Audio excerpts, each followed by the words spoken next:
John Cornyn has seen enough. It's January 24th, 2024, and these are your headlines. So despite their contentious history, we'll say, Senator John Cornyn has joined other statewide officials in Texas in endorsing Donald Trump for the presidential nomination.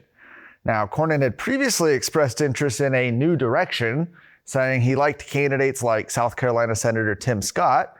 But after Trump's victory last night over South Carolina Governor Nikki Haley in the New Hampshire primary election, John Cornyn said he'd seen enough. In a post on X, he wrote, "To beat Biden, Republicans need to unite around a single candidate, and it's clear that President Trump is Republican voters' choice. 4 more years of failed domestic policies like the Biden border crisis and record high inflation, and failed foreign policies that have emboldened our adversaries and made the world a more dangerous place must be stopped."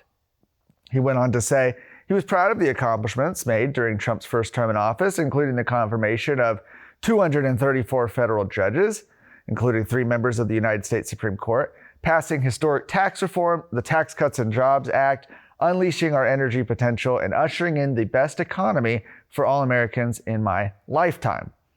So Cornyn's endorsement comes despite a turbulent history between the two.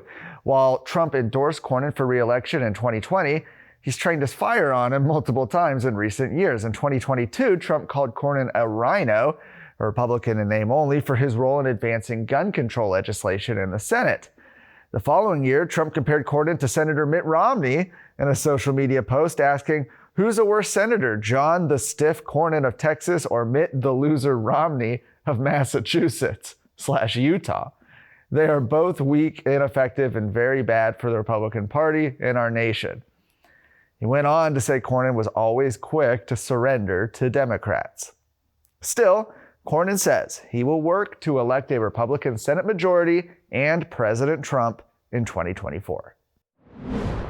As the standoff continues between the Biden administration and the state of Texas over the crisis along the southern border, Governor Greg Abbott says Texas will continue to push back against the invasion.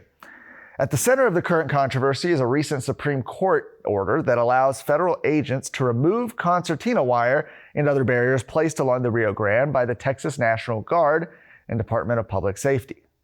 Ground zero of that battle is Shelby Park in Eagle Pass, where state forces have taken over a park along the border and has thus far prevented federal officials from entering. Abbott says the state is taking action because of a failure from the Biden administration. He said in a statement today, the federal government has broken the compact between the United States and the states. The executive branch of the United States has a constitutional duty to enforce federal laws, protecting states, including immigration laws on the books right now. President Biden has refused to enforce those laws and has even violated them. He said the result is that he has smashed records for illegal immigration, despite having been put on notice in a series of letters, one of which I hand-delivered to him. President Biden has ignored Texas's demand that he perform his constitutional duties. He went on to say, the U.S. Constitution allows for states to push back against invasions. He said James Madison, Alexander Hamilton, and the other visionaries who wrote the U.S. Constitution foresaw that states should not be left to the mercy of a lawless president who does nothing to stop external threats like cartels smuggling millions of illegal immigrants across the border. That is why the framers included both Article 4 and Section 4, which promised that the federal government shall protect each state against invasion, and Article 1, Section 10, Clause 3, which acknowledges the state's sovereign interest in protecting their borders. And we've talked about that article quite a lot, specifically as it refers to what Texas can do to actually stop the invasion on the border. And to that end, Governor Abbott cited an executive order issued by him back in November of 2022 to invoke Texas's constitutional authority to defend and protect itself. Now, while Abbott has been criticized for failing to fully act on that executive order and remove illegal aliens, increased action in recent months and defiance of the federal government has drawn praise and encouragement. In fact, as observers waited for federal Border Patrol agents to cut down wire fences after the Supreme Court order was issued, the state erected more concertina wire barriers. Republican Party of Texas Chairman Matt Rinaldi said it was great to see Greg Abbott not backing down. Others say more needs to be done. Adding barriers, walls, etc. is a start, but no wall will ever stop the invasion of our borders if the invaders do not know that they cannot get in. That was a statement by Ken Cuccinelli, the former U.S. Deputy Secretary of Homeland Security. He posted on X, he said, Greg Abbott needs to return the invaders back across the border, and no, don't ask Mexico's permission, just do it. The Luke Macias Show is your access to what happens behind closed doors in Texas politics. Listen weekly to me, your host, Luke Macias, as I break down what is actually happening in conservative politics in the Lone Star State, a state that we all love and cherish. Listen weekly wherever you listen to podcasts. This show is a product of Texas Scorecard. Lastly, Texas's latest campaign finance reports show liberal billionaire George Soros has been pouring money into political action committees rather than funding candidates directly. Soros contributed a total of $2,562,000 across several PACs between August and December, making him one of the top 10 contributors in Texas.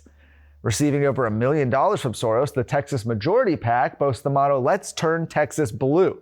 How many times have you heard that, right? The organization seeks to elect statewide Democrat officials by researching the most effective strategies to accomplish this goal. The Texas Organizing Project PAC received $250,000 from Soros. In placing their mission's emphasis on Black and Latino voters, TOP focuses on reaching the minority communities in Texas to shift the state's political leaning. However, the group has also been linked in recent years to bailing out hundreds of inmates with severe criminal records. And after the organization was linked to Soros in the past, former candidate for Harris County Judge Alexandra Mueller said on social media that TOP works year-round to elect candidates in favor of dismantling the criminal justice system, so no surprise when it comes to the Soros donation.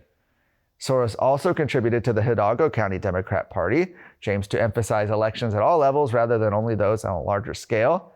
CTX Votes, Dallas County Democratic PAC, Cameron County Democratic Party Executive Committee, and Planned Parenthood Texas Votes PAC all listed Soros as a top contributor, with CTX Votes in Cameron County receiving over 94% of their total contributions from Soros. You can find more of today's stories at TexasScorecard.com.